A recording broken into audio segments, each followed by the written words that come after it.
Hola, everybody. Welcome. We start off this way every time. Welcome to the podcast, Between the Laughs.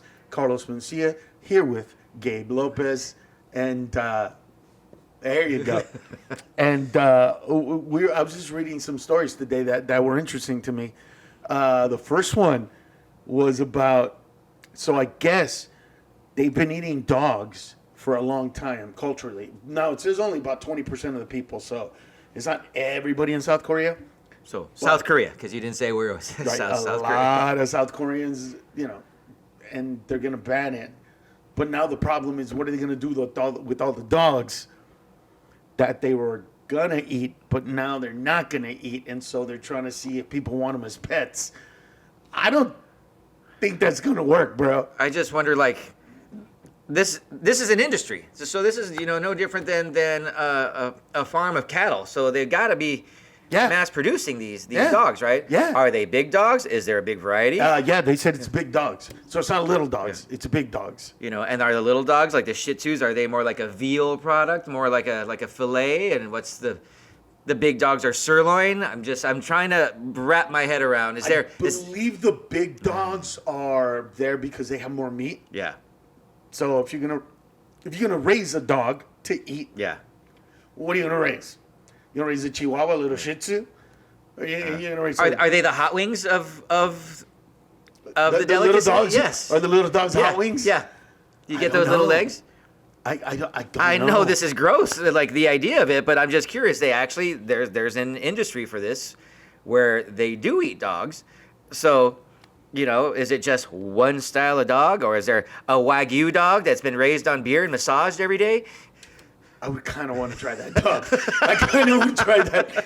Like, I know it's wrong. I know it's not cool, but you know what? When it comes to pets, it's so interesting because how did you grow up with pets? Like, in your neighborhood. Like in my neighborhood, we didn't have indoor dogs. They were outdoor dogs. They were to protect and bark if anybody was around. Mm-hmm. And I think that you grew up the same way. Like if we had dogs, there was no such thing as babysitting indoor dogs. Right. We had two different styles. So when I was growing up, we had two German Shepherds, King and Lucky, and they were big German Shepherds, and everything was gated. Yeah. So whenever anybody came, they barked. They made sure nobody came into the property. Yeah. They were the doorbell. They were security. Yeah. You know what I mean? That was our ring bell. Yeah, that's you your know ring. What I mean? Yeah. That was our ring camera back in the days. But they didn't treat them nice. Do you know what I mean? Yeah. Like sometimes you chain them up. Yeah. And piss them off, and they were I think purposely treated in a way that they were a little angry. Yeah. So that if somebody kind of jumped over the fence, they wanted to bite that dude's ass. Yeah. But then when I went to Honduras to live when I was 12, that was way different. Really? Because those dogs. So we lived on a farm, and they were hunting dogs. Okay, so they were trained, but well, I mean, Kind we of. didn't train them. They kind of instinctually.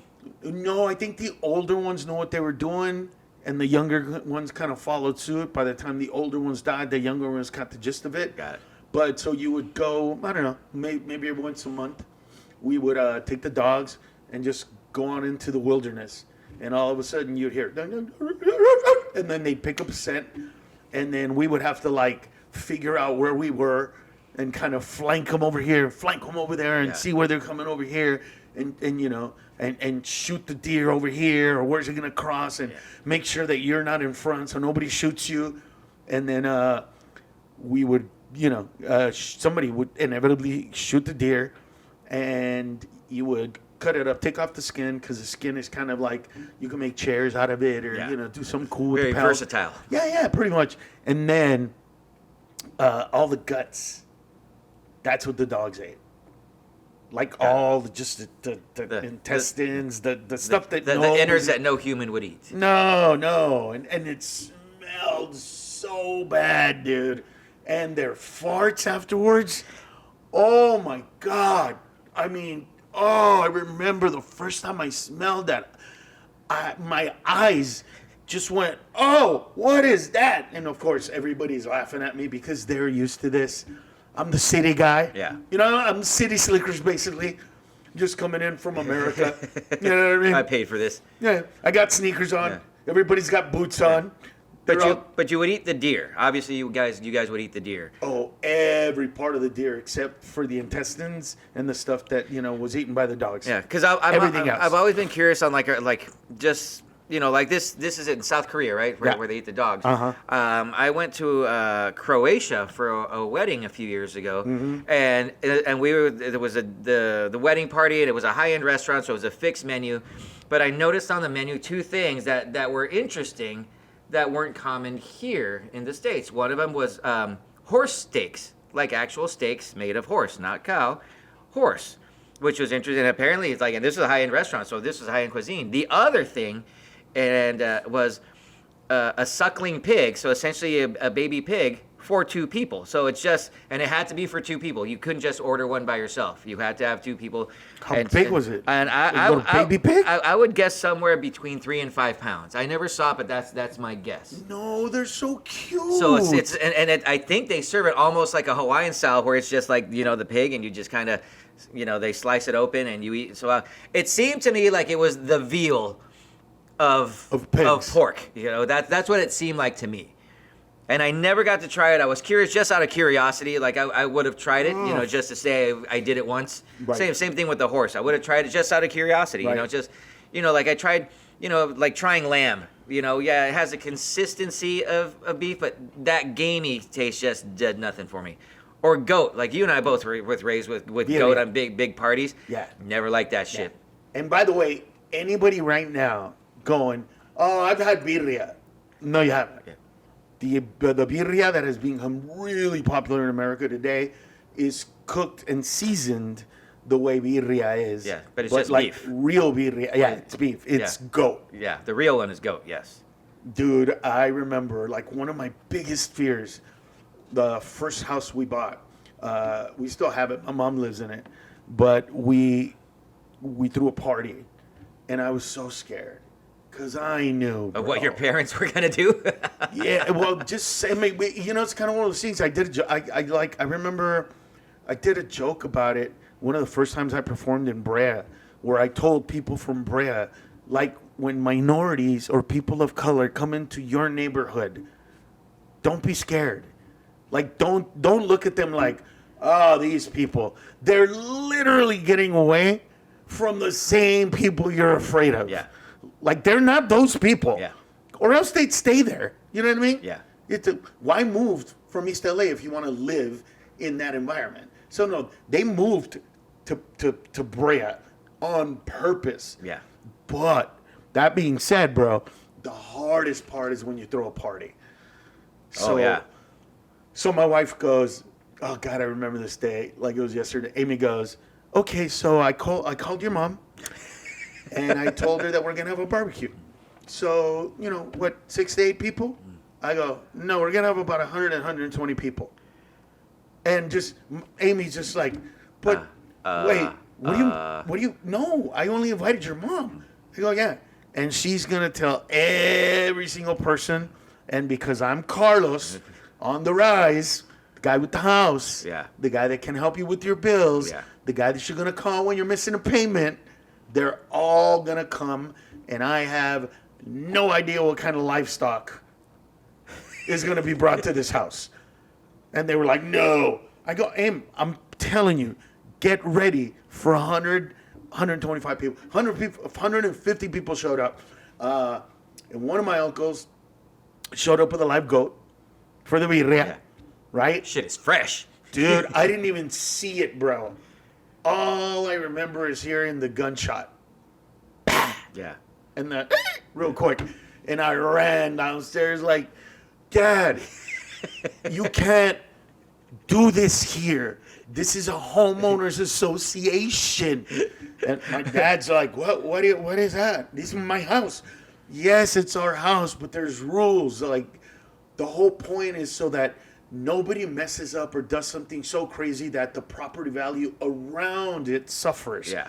So they're trying to keep, everything above grade, Yeah. so that when you sell it, you don't lose any money.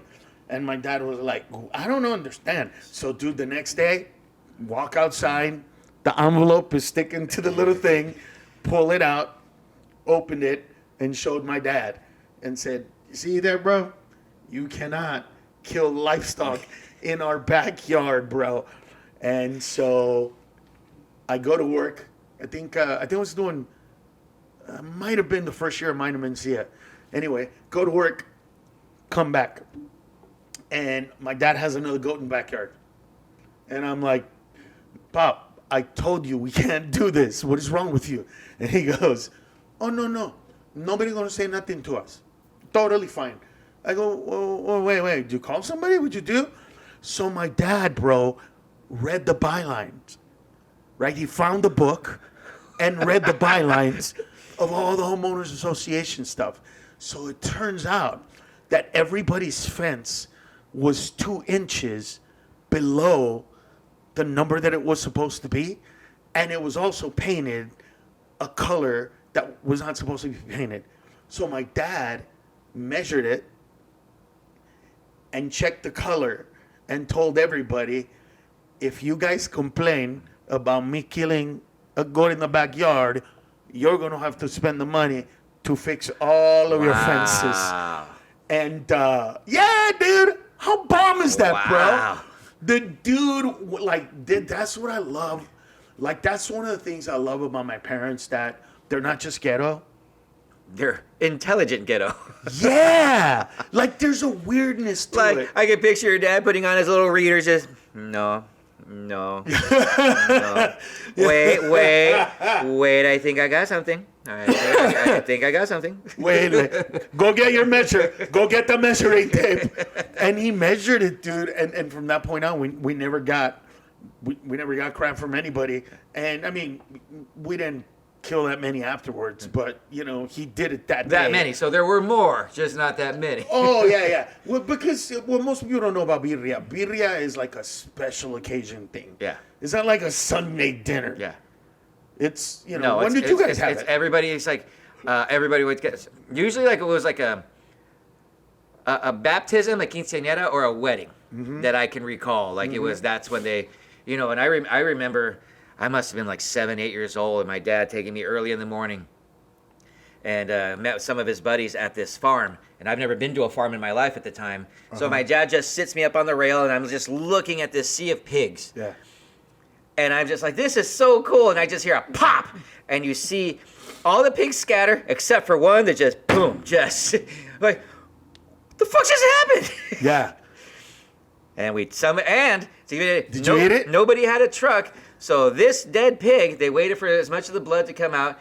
They lined the inside of a trunk of like an old Impala with plastic, put this dead pig in the trunk, and took it home. And that's when, and it was the craziest thing, because that's when I learned everybody has an uncle with that big copper pot thing and a 2x4, and he's just sticking chunks of pork, and he's just like, he knows what he's doing. But I look back on it, it's like, you just had the big pot and the 2x4, and he's just making sure nothing sticks. Yeah. And it's just like, and Oh, he was making chicharrones? yes. Yeah, that's how we do it too. Yeah, it was carnitas and chicharrones. So we would take Yeah. the big chunks out and then leave the skins there so they could finally bubble over.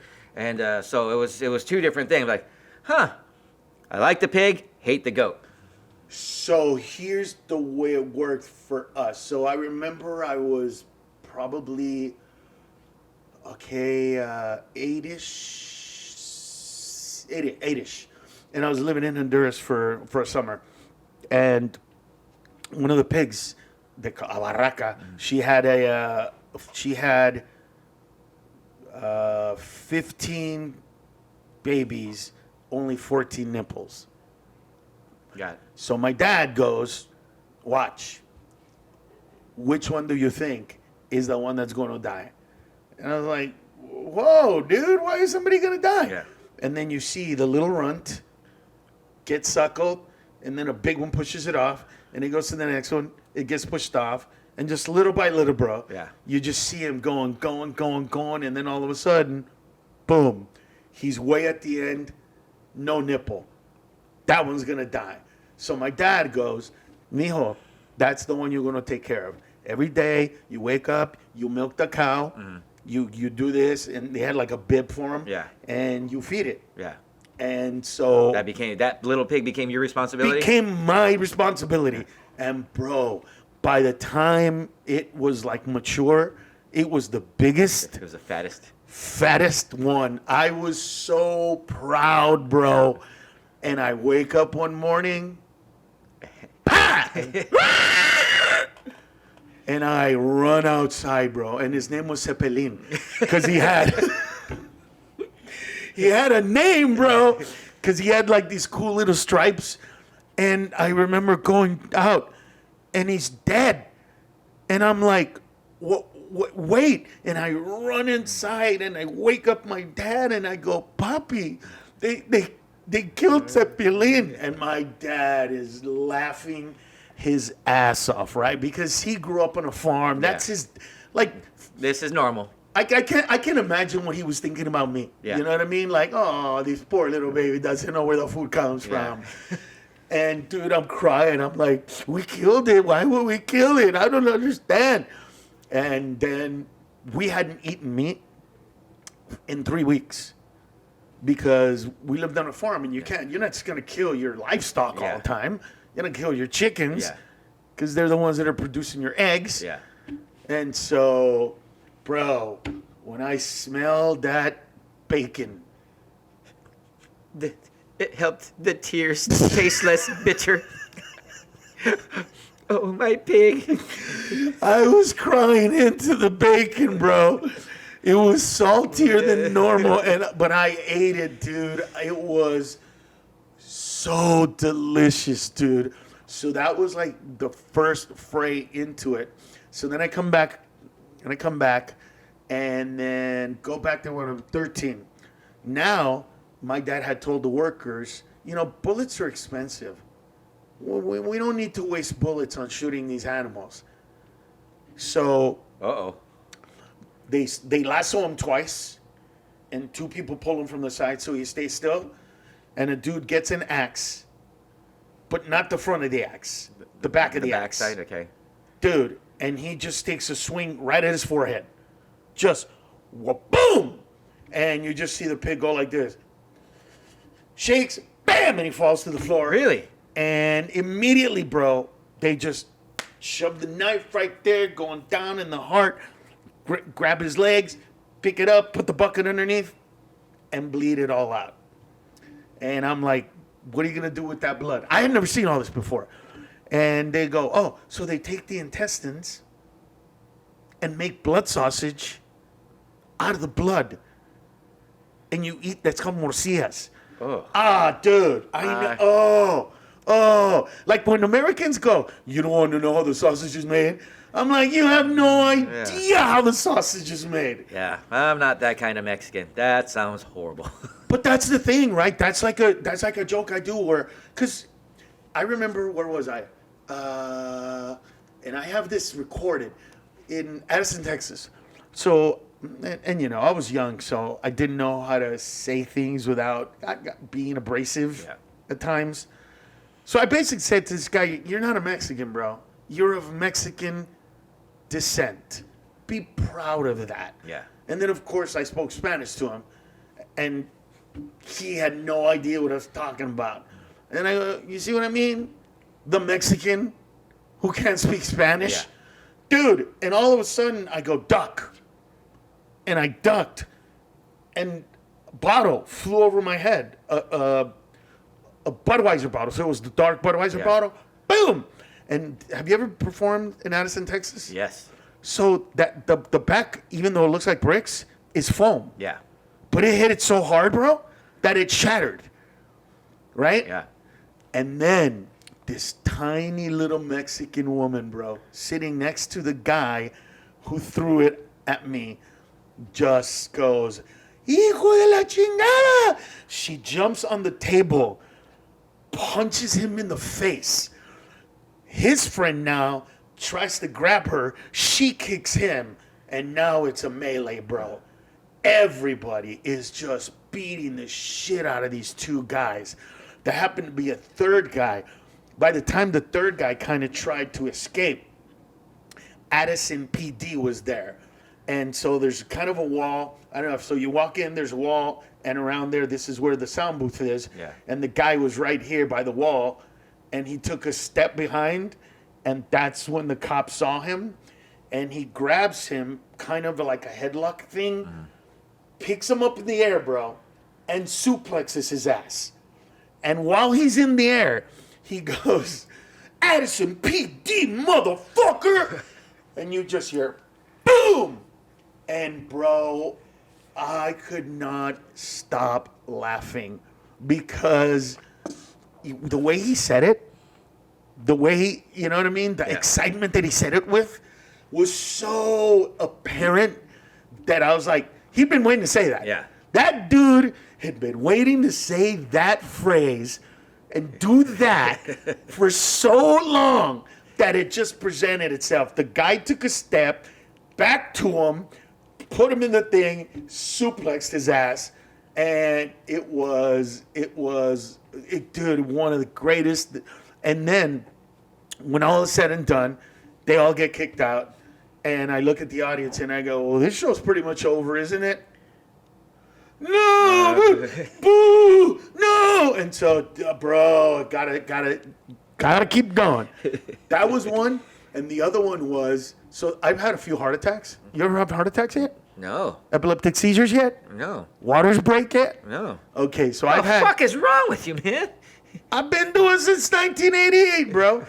Like, I literally have had women say, I heard or I read that a few women had their water break while they were listening to you perform. Oh, I thought you were talking about you personally, asshole. Like, you had heart attacks? Like, No. During my shows, like people having I'm heart like, dude, I attacks. just got worried about you. Like, I think we're gonna have a vegetable for dinner, buddy.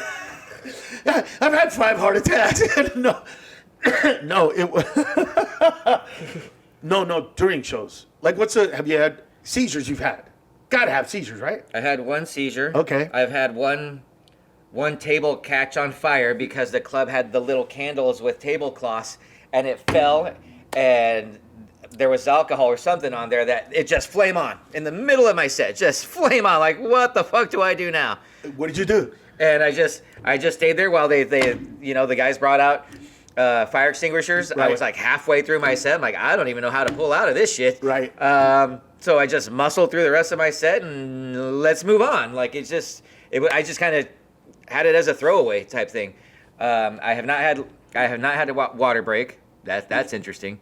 I've had like over 6 of them so far. Water breaks, yeah. And then like, okay, so how do you take this one? We're cleaning up at the River Center Comedy Club, and a guy goes, bro, you got to check this out. And we go, like, it was a booth kind of in the corner, and right on the side of the booth was a tampon. It wasn't even rolled up. Like, she didn't even take the time to roll it up and kind of hide it and put it there. She just kind of took it out and dropped it. And part of me was like, that's disgusting. That's just so disgusting. But the other part was like, how fucking funny am I, bro? That this woman... It just popped out, or she's like, I don't even want to miss a second. Let me get in there and pull it out. Right. I either made her laugh so hard that it popped out, or that she said, not missing any jokes. She just... So, but the heart attack one. So, Addison, Texas, again, same place. Table next to the one that I'm telling you where all this other melee went down. Table next door. All I hear is, it's all I hear. And I stop because I thought, like, what's going on? And I look, and there's a dude just face first, right on the table, just face first. And they go, I think he's having a heart attack. So they call the police. The ambulance shows up. They showed up really quick, by the way. They give him the CPR. He's alive, but, you just don't know. He's got the mask on. They're wheeling him away. At this point, I had done 45 minutes. This was 45 minutes in the show. And he's they have, so it's a table for 12, and one group had the entire table. So the one guy from that table gets taken to the hospital. I asked them, I go, listen, for everybody else, I know I never do 45 minutes. I know you guys are used to me doing an hour and longer, but come on. I must respect this table and what occurred. Like, you know what I mean? Yeah. You can't just, I've never been that This is not a show must go on moment. No. And dude, they all start laughing. That whole table just cackling. And everybody in the audience is looking at him like, your friend might be dead? What's going on with you guys? And I go, I'm sorry. Why are you laughing? And they all go, dude, you don't get it. We all work at mortuaries. Our job is to deal with dead people. So believe it or not, he's our friend. But shit happens and people die. We see this every goddamn day. And I go, so you want the show too? Continue, bitch. One of us is going to bury his ass. We'll be fine. Yeah, dude. And I just continued the show, bro. Wow. They just moved on. And then at the end, they got a phone call that he was okay and that he survived. But I've had those. I've had water breaks where they show me, you know what I mean? Where you're like, did she pee here? And then oh, that's not, oh my God, that's like fluid. And I've had, 4 or 5 of those. Yeah, it's weird because I take a sense of pride in that. Is that weird? Well, it's longevity, it's life. It's bound to happen over millions of people over so many years. Mm-hmm. Something's bound to go awry. Yeah, something is going to happen outside the ordinary. So going back to the food. So I've never eaten dog, but I have eaten horse.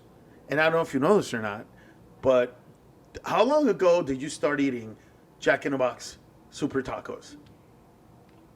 Oh, decades. Okay, so you had horse meat. Those back in the day? Was that legal? I don't know, but I know they had horse meat. I know that they had horse meat. I know, once I was 18, 19, I had a couple of friends that were managers there. And they said that the tacos were all soybean based. That there was actually no meat content. Right. And I remember because during Lent, that's where I would go to Jack in the Box to have their tacos. The Friday, yeah. I think before that or after that. No, I think it was before that. I would say before. They had some mixture of horse meat in there. Really? Never tried a horse steak. Was offered to me. Buffalo for sure. Yeah, like venison. I've had venison. I've had alligator. Did you have the little bites? Yeah. Yeah, had the alligator bites. Tasted shark as well. I've had swordfish. Swordfish. Yeah, it's a little dry, right? Yeah. It's a little kind of steaky, but not as tasty and a little dry. And it's kind of like when you overcook salmon. Yeah, that'd be a perfect way to describe it. Right? Yeah. Like when you overcook salmon, there's no juice in there. It's just kind of, and you want to. Yeah. You got to put like liquid in your mouth to swish it. Ever been to Peru? No. So in Peru, you have to ask yourself if you want to eat, I think they call it cuy, guinea pigs. Like, not a version of guinea pigs, guinea pigs. And certain places you walk down, have you ever been to Mexico to those places where they have the rabbits? Yeah. And they're all skinned and they're just hanging there ready? That's the way some of the places are, but they have the guinea pigs. Really? And yeah, they're not even a delicacy. They're just it's just a common food. Common food, bro. And I used to eat when I was a kid in Honduras these things called tepescuintes, which they're kind of gophers, but they're not. They dig underground. They're indigenous to that area. And we used to eat those. And they kind of taste like venison. They kind of taste like beef. Yeah. Just a little off. I couldn't eat armadillo. Could not go there, bro. Oh, I don't think I could. Could not go there. But not because of the taste, bro. Because when my mother cooked it, oh my God, stench. It's a stinky animal. Oh, it was just, I mean, horrifying, bro. Like something that you go, God, why would I want to eat that? Yeah. It was bad, but the guinea pigs were good. Yeah. You know what? I've had a snake. I've had snake before. Oh, me too. I was surprised that I liked it as much as I did. How was it made? It was just grilled, just like grilled. yeah, kind of like almost like on a barbecue type scenario, almost like same style as cooking carne asada, for example, just kind of grilled and they seasoned, and it's just a good meat. It was just a really like it was a lean meat. I would compare it more to like a fillet where there's not a lot of fat content in there, as opposed to like if we had a T-bone and there's the fat lines in it. It wasn't bad. Nice. Where else did I eat something funky? Let me think. Oh, in the Philippines, I did that. But You did? Yeah. Oh, you did the duck embryo thing? yes. But did you go through the markets in the Philippines where they have like the scorpions and like the tarantulas that are all grilled? Eating a tarantula Really? in Salvador. Is there Parts of Salvador and Mexico. is there even a flavor to that? It just seems like it's not a lot of anything. No, it's not. When you were a kid, if you were poor, they used to sell these little Mexican things that were white on top, and then on the bottom it was plastic, and sometimes it had peppers, and sometimes it had ground this, but some of them were little shrimp heads. Okay. Do you remember? Do you ever remember seeing those? I remember seeing them. I never tried them. Yeah, and so it's kind of like that, but dry, not, there's a flavor, but not. And the way they catch them is amazing. They put a string, and then they put gum on the edge of the string, and they put it in the hole where the tarantulas are, and then they slowly bring it back up, and the tarantula follows it, and then they catch it. Like chewing gum? Like at the end of the string? And then they just, put it over fire, rotate it, old school, bro. Like cavemen, you know what I mean? Like, got to go the old Tim Allen route. Yeah, we're doing that. And I ate a leg. Never eat it again. Yeah. I mean, it wasn't disgusting.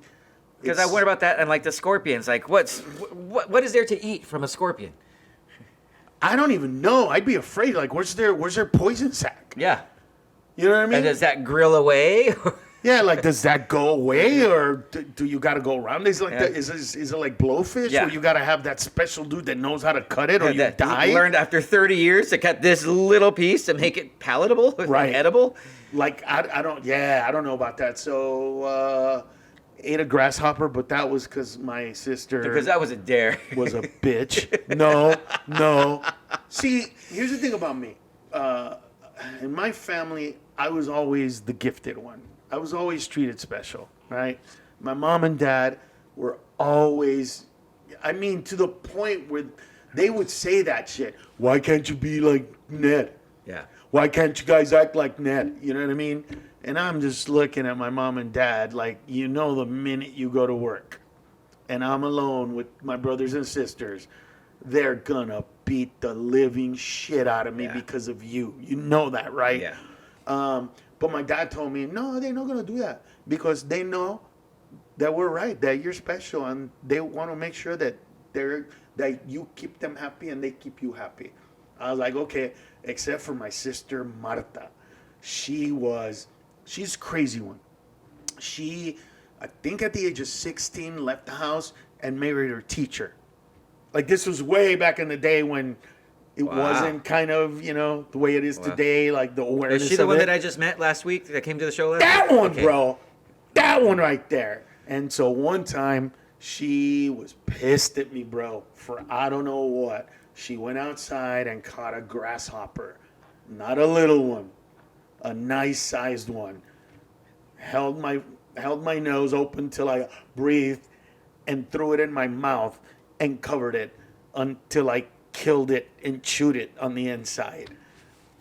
Yeah, it was disgusting, bro. It was, oh my God, it was, and bro, it's kind of like, have you ever had like a fly or something go in your ear. Yeah, and you hear And, the. yeah, and it kind of gets stuck, but Yeah. you can pull it out. Yeah. It's like it's that just and it's annoying, and that's what it was in my mouth, and it was moving, and Flailing for dear life. just trying to live, and I'm like, I want to let you go, but I can't, bro. And it was, and then their legs have little spikes, Yeah. so it started like poking the inside of my mouth, and I just went and chewed it and swallowed it. Yeah, a grasshopper, a green grasshopper, bro. Yeah. So that let me see. Oh, frog legs. Have you ever had frog legs? Love frog legs. Really? Love frog legs. They're really tender, and they kind of they taste like iguana legs. And I grew up on iguana legs. Yeah. So the way it is in Honduras, the iguana season is in Marchish. So it kind of goes through Lent and all that. And what you do is you catch the big ones, the females. Yeah. And dude, like their stomachs, normally like this, they're about that big because they have eggs inside. And some of them have like 48 eggs, 50 something eggs. Wow. Yeah.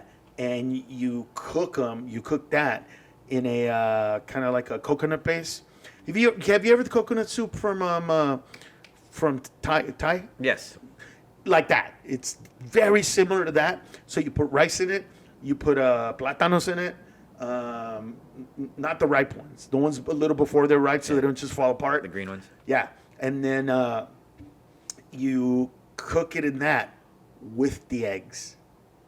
So the eggs are part of the whole thing, bro. And Like, are you cracking the eggs open, or are you just letting the whole thing just boil like a boiled egg type thing? It kind of boils like a boiled egg, but it's not hard. Yeah, they're soft, right? So so let's say it's like this. It's like a big grape. Yeah. You go and bite off a little hole in it, and then you squeeze it, and it's all yellow, and it's just so delicious, bro. Huh. And the little the trozos, from the tail. Yeah. Those are great, but the legs are really succulent. And yeah, frog legs. I was astonished at how much I liked them. Escargot too. Really? Oh God, bro. Oh, I love that. Because I put them in the same category as oysters, just like a loogie that you just gotta. Yeah, but okay, so there's oil, and then they put other stuff in it, and the craziest ones I ever had. So if you're ever in Miami, there's a restaurant from a couple that one of them is Cuban, and the other one, I'm not sure. I think, yeah, he's Cuban and she's French. Oh, and wow. they open up a restaurant called La Fresa Francesa or something like that. But it has the word fresa in it. It's right in Hialeah, right by the sign that says Hialeah. It's just literally on the corner from there. And I had some there that I liked, but it was weird because it tasted like I was expecting butter Yeah. and the escargot and all that, and this one had all these other spices like mojo de ajo and stuff. And it wasn't that it was bad. It's just how do you explain to people? Because sometimes this happens to my wife, right? Like I'll go, listen, I literally want to taste this. And then we go to that restaurant and they don't have it anymore or something like that, and there's something similar. And she'll go, are you disappointed? And I'm like, no, it's not that. It's that I literally want it. It's kind of like when we go to Tacos El Gordo. Yeah. And I'm like, do you guys have sesos? And they're like, no. Is everything else going to be great? Yeah. Yeah. But you really had your heart set on Right. Yeah. Or the crunchy tripas. Yes. You know what I mean? Like when you want crunchy tripas and that's like a thing, Yeah. there's nothing else in the world that tastes like that. Yeah. Have you like, is there anything you could compare it to? No, I think you described it perfectly though. Like you just have that hankering for something. Yeah. This particular taste. Yes. That's it. Like I want a double from In-N-Out, but McDonald's is the only thing here. Yeah, I get this. It's the same, but not the same. You know, yeah, I got a burger, but I really wanted this burger. Yes.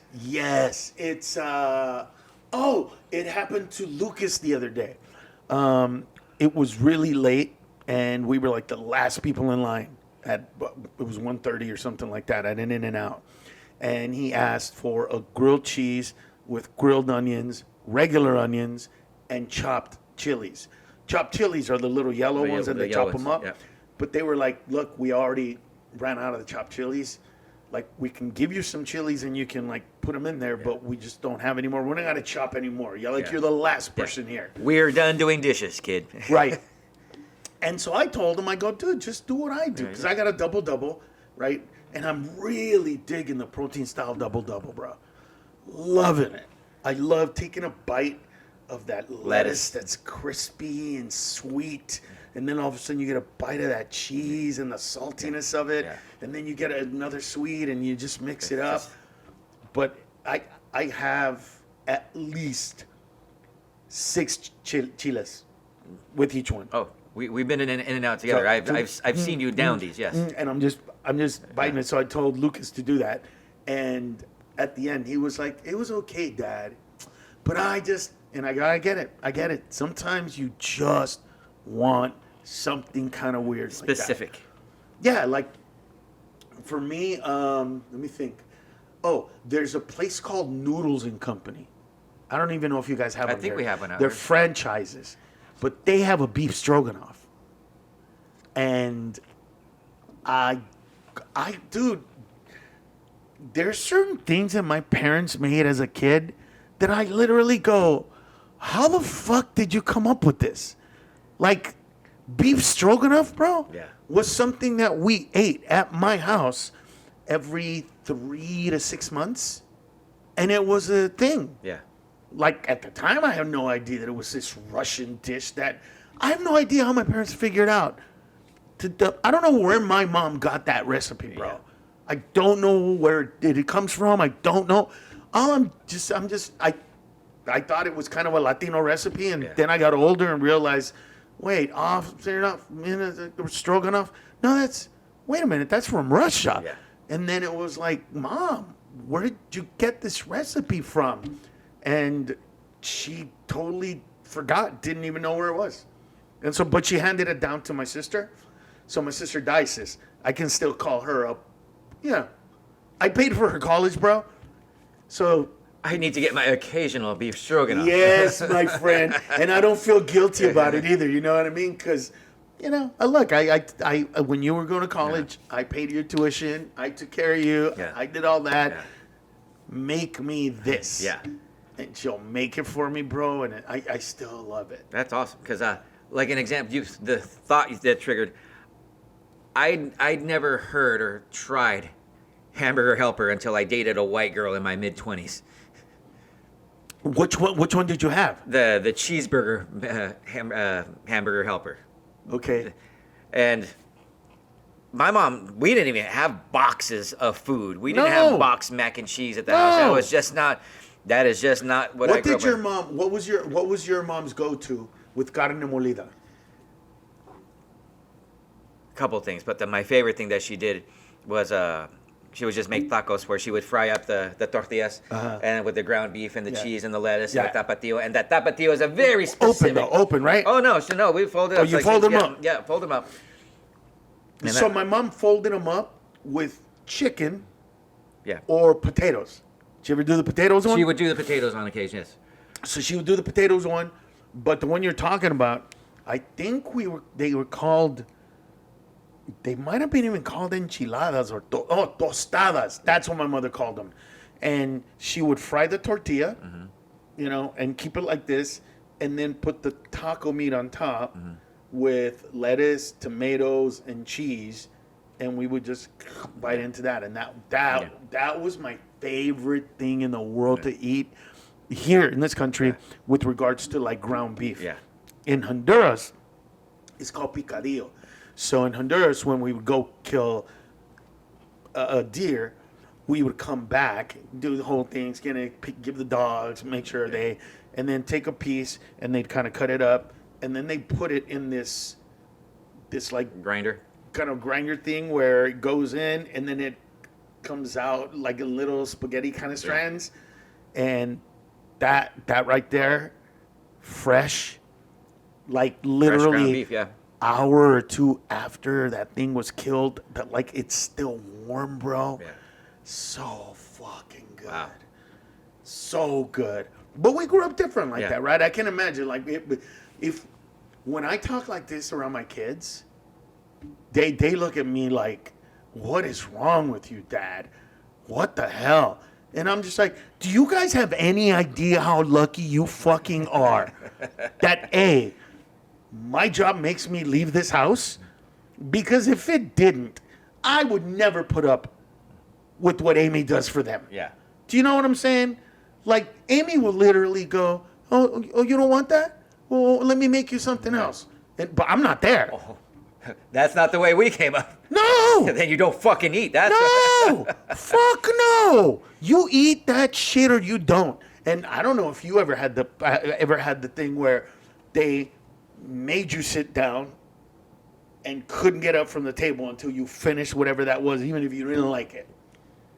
Did they ever do that to you? No. Luckily, because as I got into sports where practices and stuff like that, so it was just kind of you get in where you fit in. Like, and my mom would just leave, the sartén, the pan of food, and just get to it when you get to it. And if you got to stick in the microwave, you got to stick in the microwave. Right. But my mom will like have a stack of tortillas and whatever she made, and there's times I would just get the tortilla and just whatever's in the pan, I'm just pinching in, and whatever I got, that's my taco. I gotta go. Right. Just.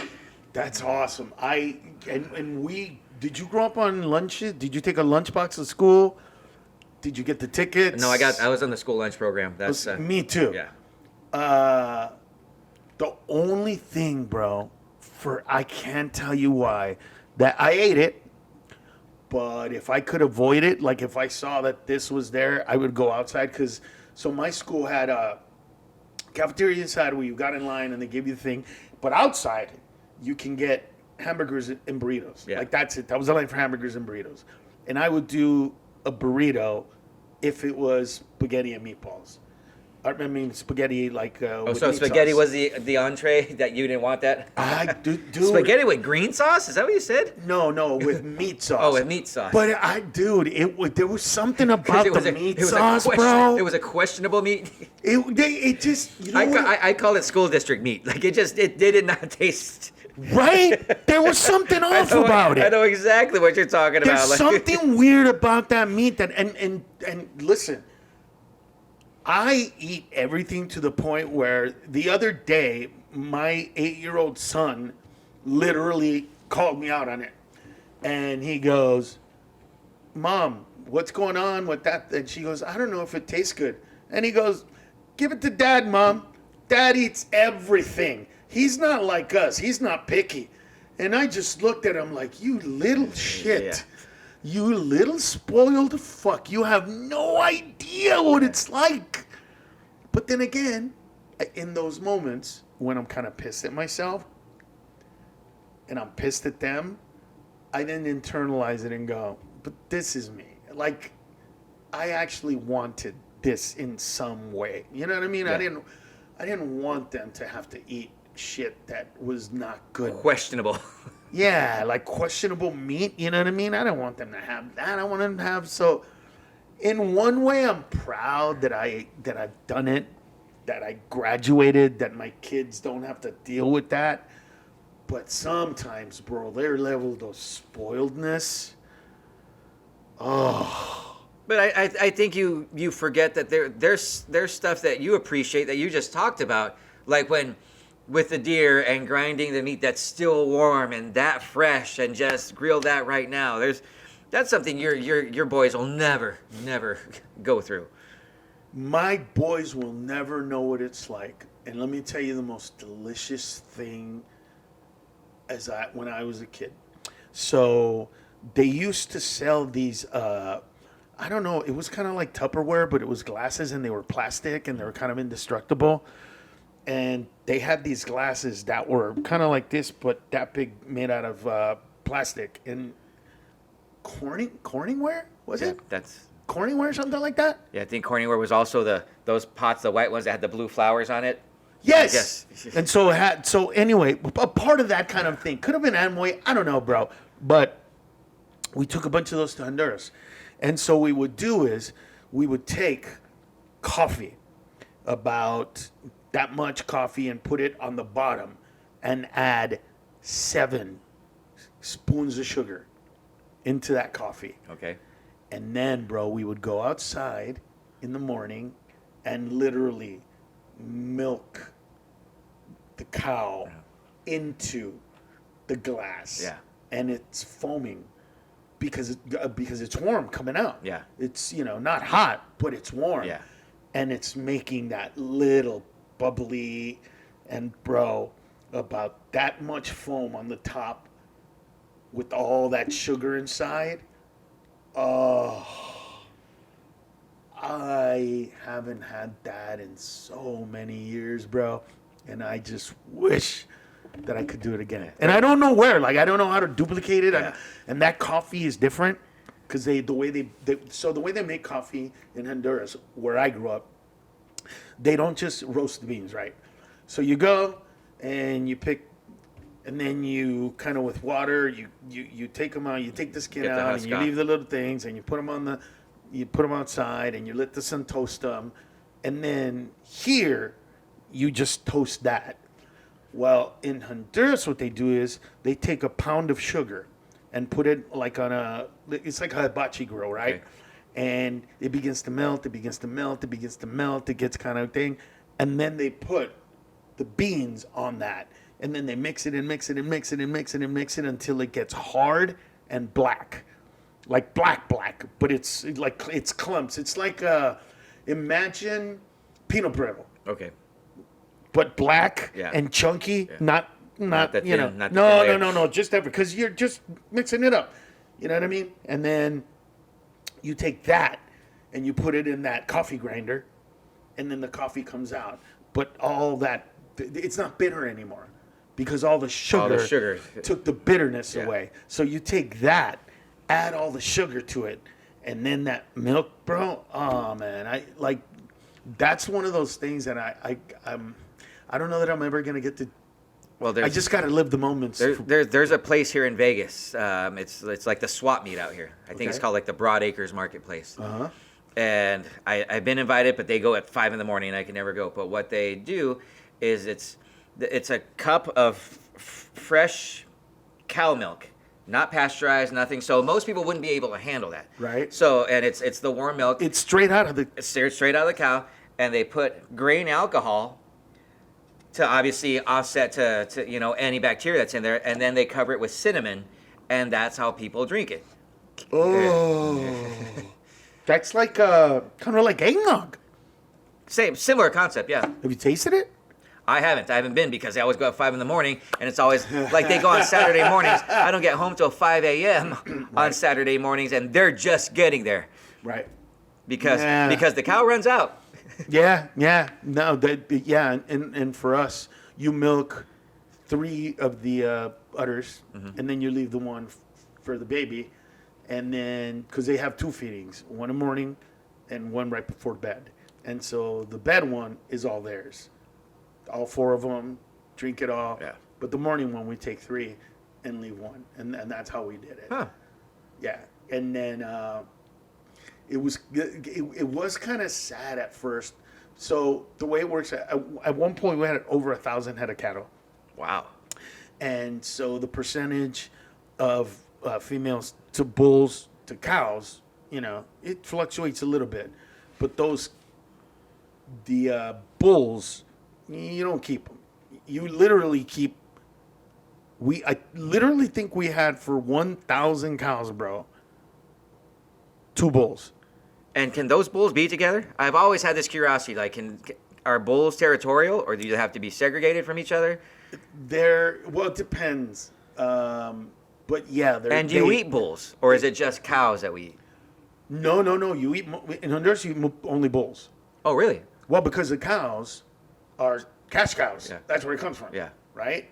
Because they're going to give you dairy product, plus they're going to give you offspring. Yeah. So there's no point in any way of like. So if we go to a steakhouse right now and we both get a steak, it's from a bull, not from a cow. I always wonder that. I actually Should don't know. I mean, as far as the way I grew up on farms, yes, because like I said, there's no reason to sell a cow, right? Yeah. You get a cow that's gonna. You look at a 2-year-old cow that's about to get pregnant, and you go, how many kids is that cow gonna have? Yeah. And then think about how much you're gonna sell each of those offspring for, and I mean, it's, you don't want to get rid of them. Yeah. So for us, it was every year, anywhere between 200 to 300 bulls. Mm-hmm. We would, because we lived out in the boonies, dude, like just way out in the boonies, and so you would have to herd them and herd them and herd them and herd them, and it took like 3 days to get to a place where you could load them onto a truck. Then they loaded onto the truck. Then they took them to the big cities. Then they weighed them, and then they paid you for it. And so once a year, we got rid of that, and that's what you ate. But I do remember the last time I was in Honduras, I had a Whopper, and I could tell that Whopper was meat killed that day. Really? Like I literally took a bite into it, and it did not. It didn't taste like a Whopper. It literally. Was it better? Yes, just because it was fresh, you could you could feel the freshness of it. It's kind of like one of the things I loved about going to Honduras when I was a kid. Not Mexico as much, because believe it or not, Mexico didn't, or at least for me, never had distinct smells. Like, you know what I mean? Things that you went, oh wow, that's Mexico. It's a lot of desert, so it's kind of like going to Flagstaff. You know what I mean?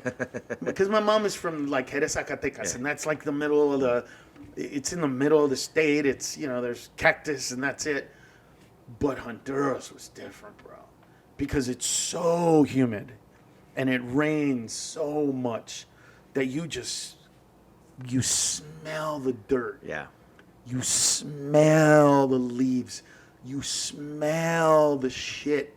You smell what's going to be fertilizer. Yeah. And, dude, it smelled so delicious. I literally remember, because back in those days, they didn't have the ramps, you know, that came out and connected. Yeah. It was literally one of those things where the plane landed, and then they'd pull up that thing. Yeah. And then you walk down the stairs. Yeah.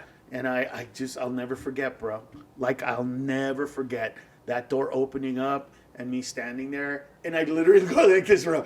I would literally close my eyes and go and just feel that, bro. It was so amazing. Because I was a kid. Yeah. You know what I mean? Like, for me, that was a vacation going over there. Yeah, there was trauma because they killed Zeppelin. Yeah. Yes, there was trauma when they hit it with an axe. Yes, there was trauma. But then there were other things, bro, where my father started off with 6 cows. 6 in the 60s. Those 6 cows, bro, turned into 1,000 cows. Wow. You know, decades and decades later. And one of the original cows got sick. Or was just old. And my dad wouldn't let us eat it. He was like, no, that's off limits. My dad was like, no, this is the beginning of who made us. Oh, so your dad actually cared about the cow. He did. The way you cared about your pig, he cared about this cow. And he would not let us kill it. He would not let us.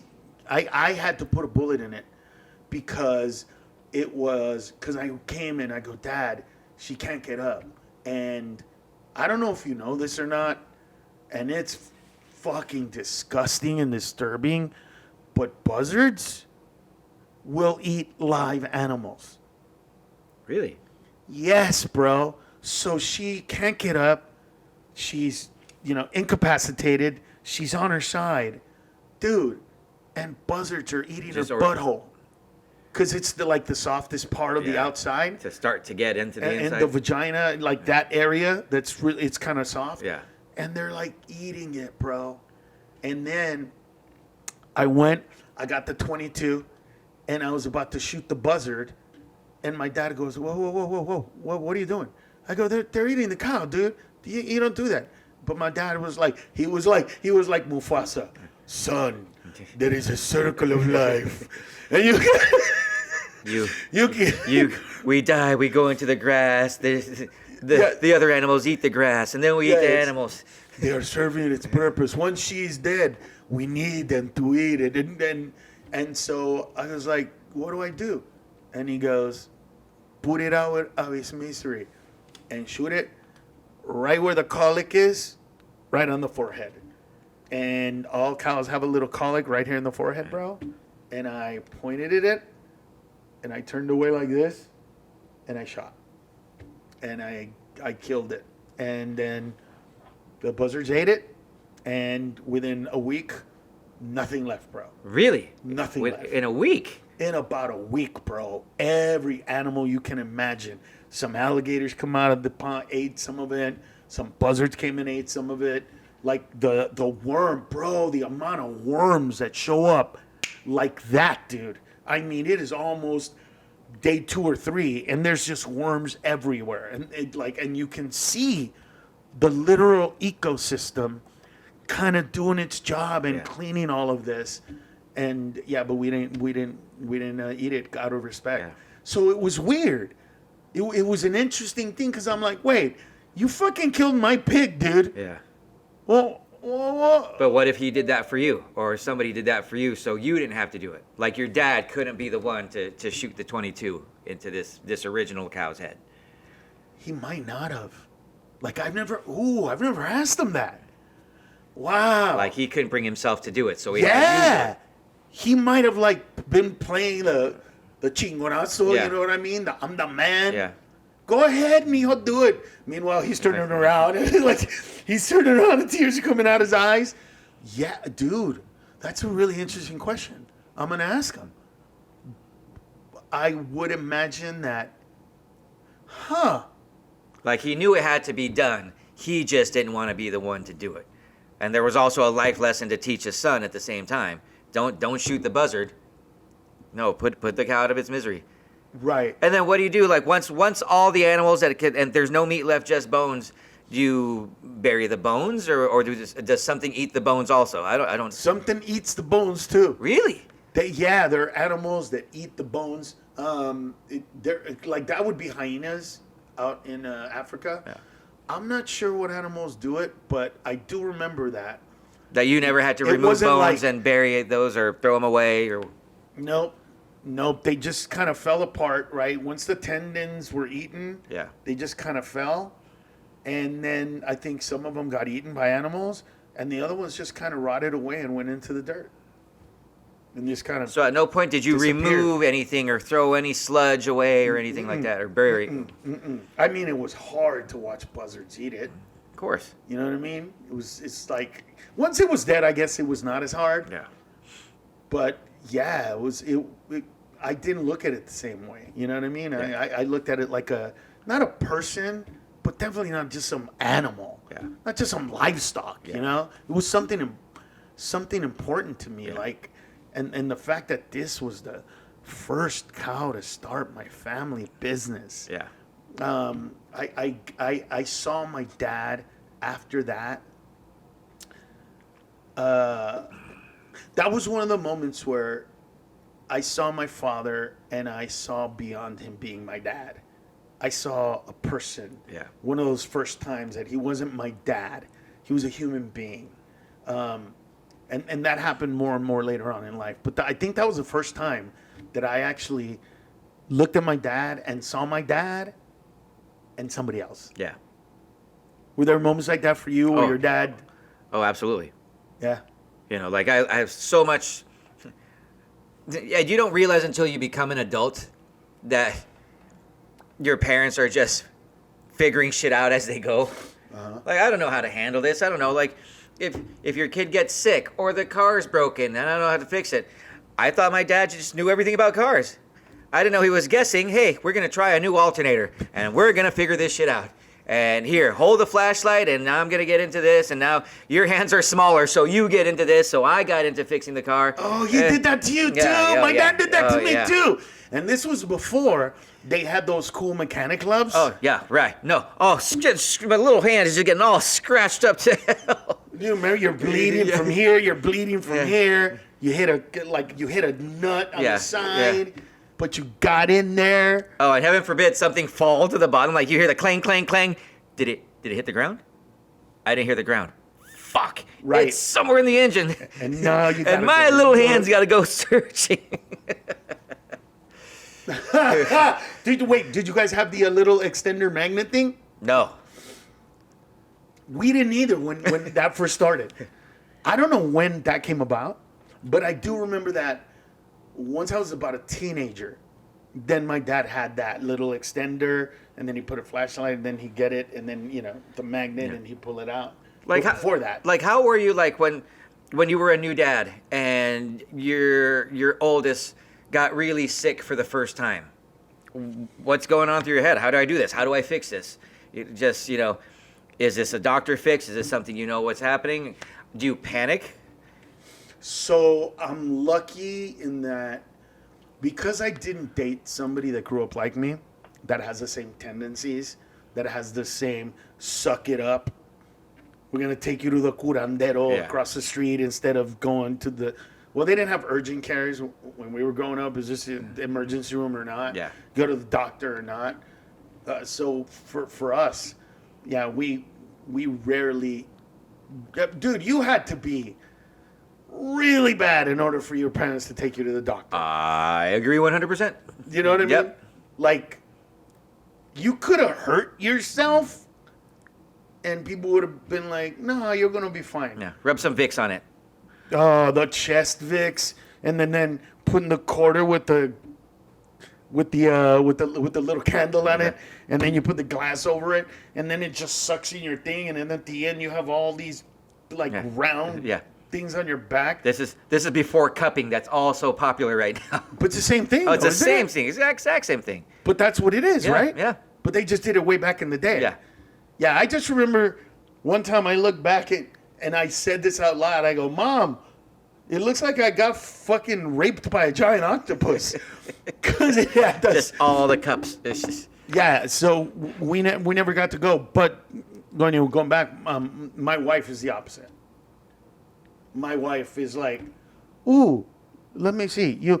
No, let's take you to urgent care." And then I got to tell her, like, "Babe, this is a cold. Yeah. Like, wait until, he's got a cough that can't go away, and then maybe that's like something strep throat or something." But I guess what I'm asking, at your lifetime as a parent, do you remember the first time, or remember any times where like, holy fuck, how do I handle this?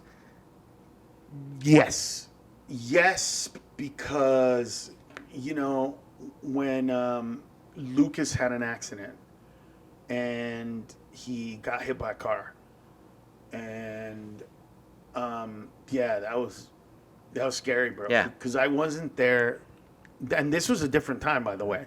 It was younger, and I flew back home, and the flight back home, bro, was just the forever flight, because brutal, bro. Oh man, the mind is amazing, but Jesus, it can paint some scenarios, bro. You know what I mean? Yeah. It's just like dark sometimes. It can go to dark places. Yeah.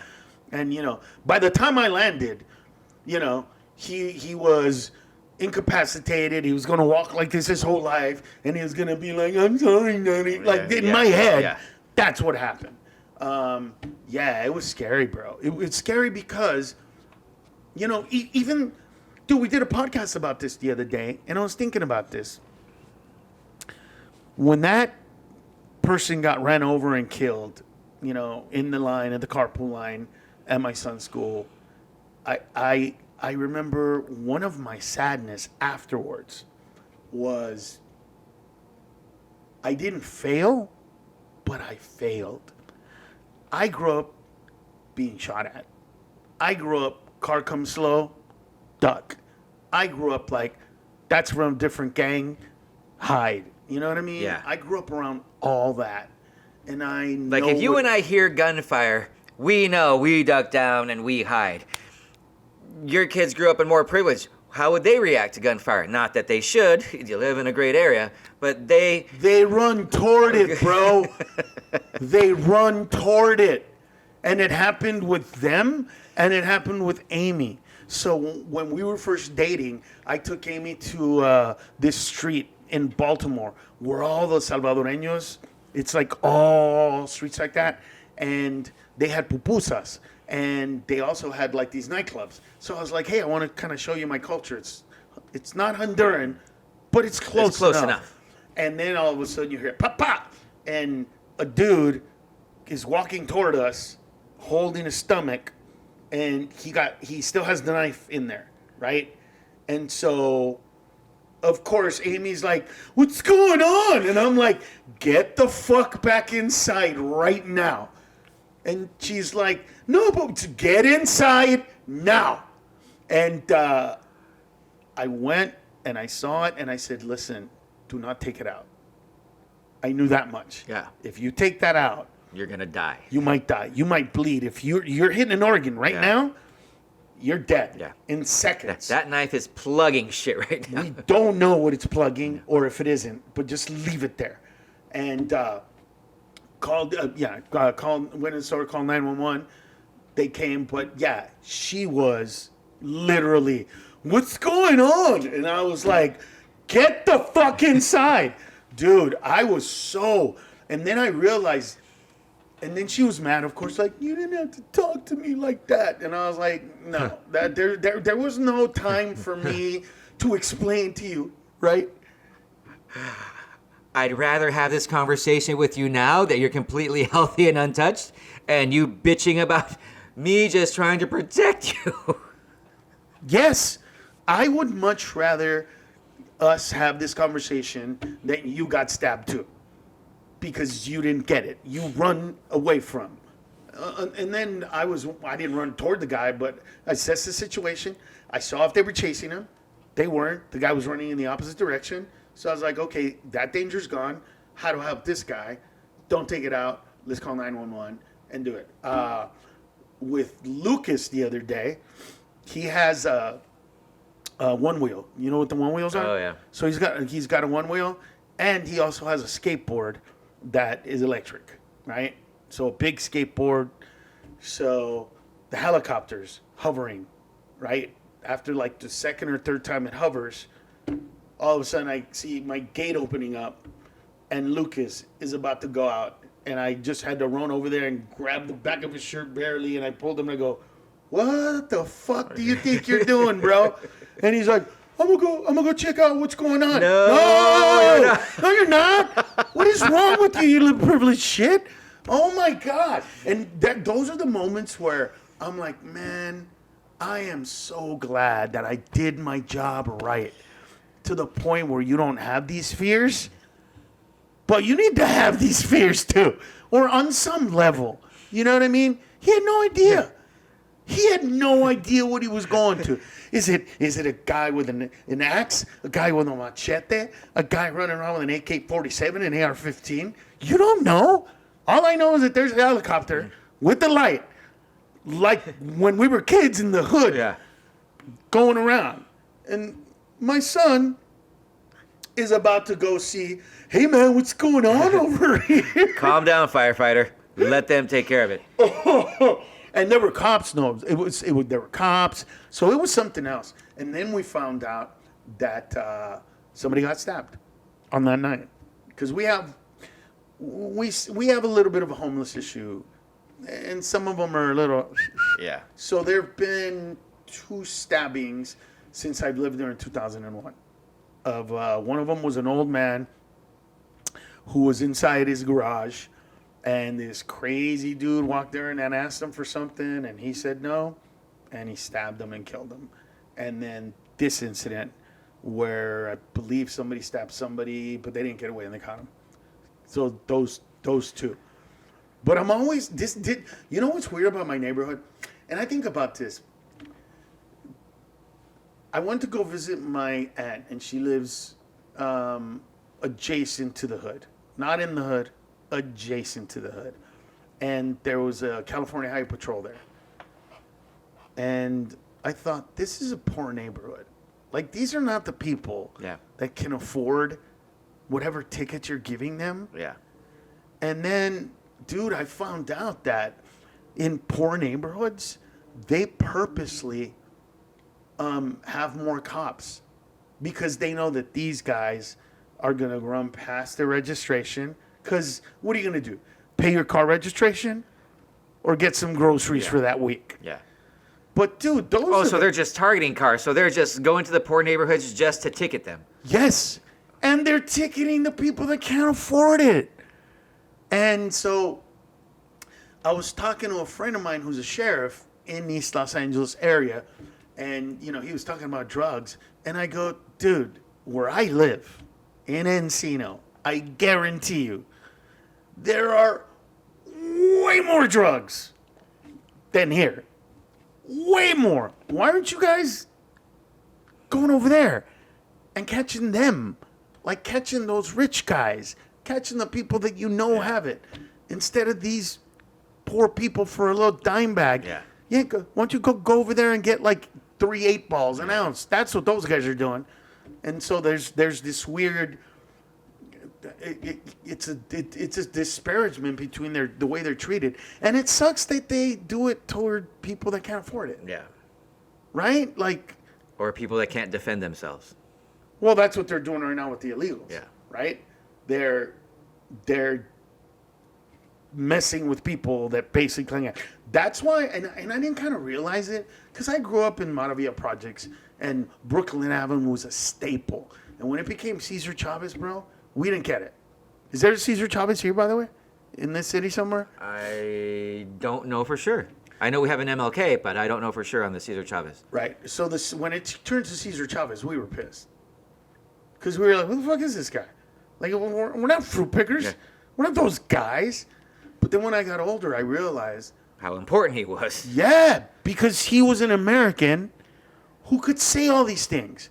Like, they couldn't just go, "What are you talking about? Yeah. Let me see your passport." Up, get deported. He was the guy that you couldn't deport. Yeah. He was the guy, and he was very, very, very prominent to that. But I didn't get that until I was older. But yeah, they target people that are poor. They target people that can't afford it, and they target them for, you know, something like your tags expired 2 months ago. I mean, that just sucks. Yeah. And I tell them, "Hey, man, why don't you go do this where I live?" And they're like, they have a voice over there. These people won't complain. Yeah. And that's the key. But how fucked up is that? There's no repercussions towards the police officers that are doing what they're doing. No. And over here, I guarantee you that the minute these guys are getting pulled over, they got the cam. They got the cam. You know what I mean? Inside their car. Yeah. "Officer, I'm recording this." And who do they fuck? The poor people. The people that can't afford it. I don't know. I just think that's disgusting. But before we end, I want to talk about let me see. Diabetes. I want to talk about the 5 or 7. Let me see. JFK got a bag. 20 photos. Americans are freaking out. Where did it go? Surprising perks. 4-year-old man who was smiling. Details. I had it earlier. The degrees that you can't get a job with. The useless degrees? Useless degrees. And you said the first one, bro. Oh, I said political science and art are the two that I said. Poli-sci and art? That's Yeah. the first one? Those are two separate ones. Okay. Let me see. What happened when Kansas family? Video 6 missing. Oh my God, it might have went away. Oh no, I gotta find it later. Should have shame. Because all you can do with poli-sci is teach poli-sci. That's it, right? You could just be a teacher. That's it. Is there more to it? I don't think so. What about electrical engineering? Is that, because I have an EE, so is that still? I don't know. Like, can you get a job with that? Because where did you go to school? I went to a couple just so I could go through it faster, but I graduated from Cal State San Bernardino. Nice. I'm a Cal State too. Cal State LA. All right. It disappeared. But next time we'll figure it out. I'll make sure to get this done. And then we'll do it. Because my, let me see. We have 4 doctors in the family. 4. Yeah. But they're like doctors, like somebody had a heart attack in a plane doctors, or No, doctorates. They call themselves doctors because they do have a PhD, right? A doctorate. Yeah. But no, they're not medical doctors.